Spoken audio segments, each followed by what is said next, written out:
Imagine a kingdom ruled not by war, not by gold, but by kindness and pizza. Yes, pizza. My name is Christopher, and tonight's story takes you to a magical realm where animals talk, kingdoms flourish, and the most powerful ruler of all is a lion named King Leo, who wears a crown of gold and a robe of sapphire, and serves pizza not just for dinner, but for peace. This is more than a relaxing or bedtime story. It's a journey into calm, into laughter, and into warmth.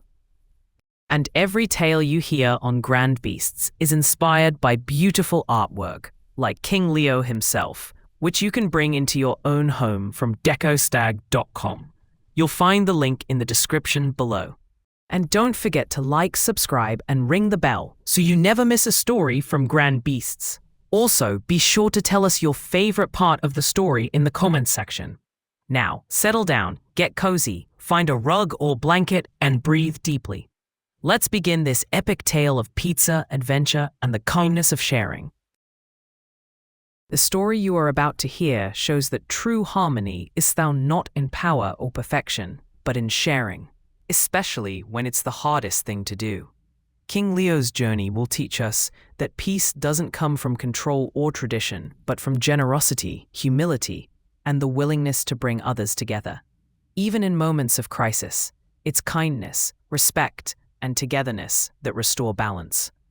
This story reminds us that it's the smallest gestures that can hold the greatest meaning.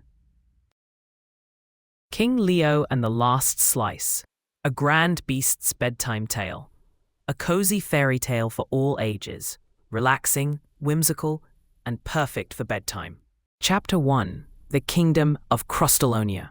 Once upon a time, in the land of rolling sauce-red hills and cheese-yellow plains, lay the legendary kingdom of Crustalonia.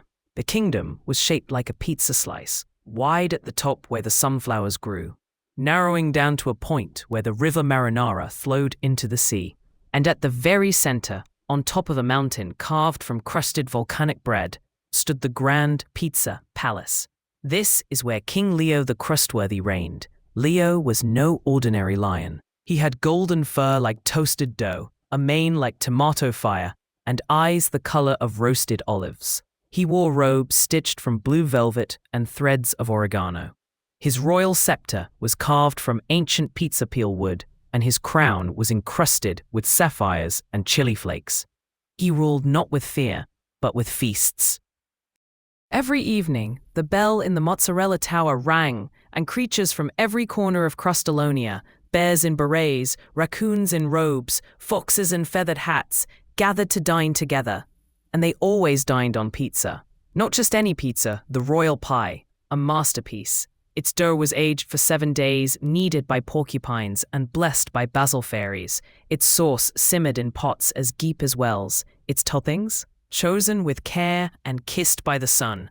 But the most sacred ingredient, mozzarella, melted to perfection. It connected every bite, just as kindness connected every creature.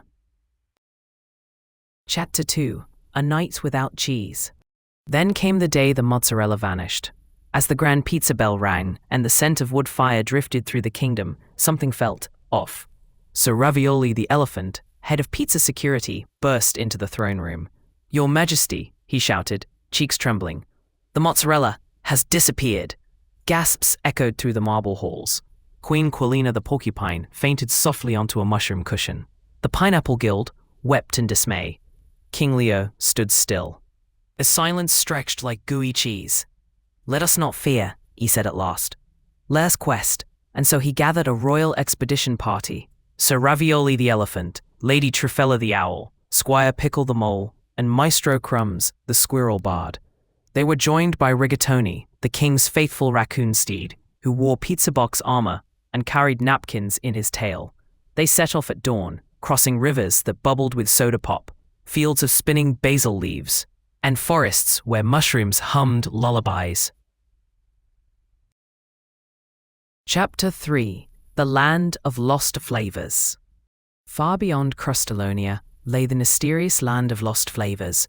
No maps showed its location. Only whispers spoke of its existence, where forgotten tastes wandered. Cinnamon stars, wasabi winds, and ancient pickled potatoes. Here, they met beings from beyond memory. A gingerbread owl who guided them with riddles, a sourdough snake who sang songs of salt and sorrow, and deep in the cheddar caverns, guarded by the crumb trolls, they found her, Madame Goudarella, the cheese witch. Her cloak was stitched from Swiss lace, her wand a melted ladle, her voice aged like parmesan. She cackled gently. "You seek the mozzarella, King Leo bowed.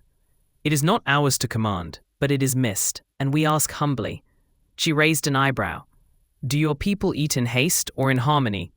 Leo answered with heart. "In Crustalonia, the last slice is sacred, never taken, only offered. Pizza is not just food, it is a promise." Madame Goudarella nodded. "Then the cheese shall return." With a swirl of her ladle and a whisper of time, a glowing wheel of mozzarella appeared, levitating, warm and fragrant. Chapter 4. A Feast for All. The party returned to Crustalonia in triumph. Trumpets made of breadsticks blew from every tower. The pineapple guilds danced with the mushroom folk. Lady Trafella soared overhead, releasing petals of oregano. In the grand pizza hall, the ovens roared. Together, they crafted the most magnificent pizza in history. The dough, round and golden. The sauce, simmered with harmony. And at last, the mozzarella, gently placed. Melted into silk, the pizza was served. Slices floated to every creature in enchanted baskets. Even those who had once argued, like the anchovy knights and the pineapple purists, shared smiles and laughter. King Leo raised the final slice, still steaming, still perfect. "To the last slice," he whispered, "which teaches us that sharing is the greatest magic of all." He placed the slice on a pedestal, and no one ate it. It became a symbol, a reminder that peace, like pizza, begins with one choice: to share. Chapter 5. We all slept beneath the stars. That night, every creature in Crustalonia slept with a full belly and a fuller heart. Children dreamed of pizza moons. Old turtles hummed lullabies made of crust. And King Leo? He curled in his royal bed made of pizza dough pillows, gazing out the window at a star that looked just like a pepperoni. And just as his eyes began to close, he smiled, because in the end he knew love is circular, just like pizza. As King Leo dreams and Crustalonia slumbers, may your night be peaceful, your heart light, and your dreams full of flavor. Thank you for listening to this grand beast's tale. If it made you smile, helped you relax, or simply warmed your evening, please tap like, subscribe, ring the bell, and let us know in the comments what your dream pizza would be. And remember, all our stories are inspired by original artwork available at deckerstag.com. Bring King Leo and the creatures of Crustalonia into your home by exploring the link below. Until next time, stay kind, stay curious, and sleep well. See you in the next story.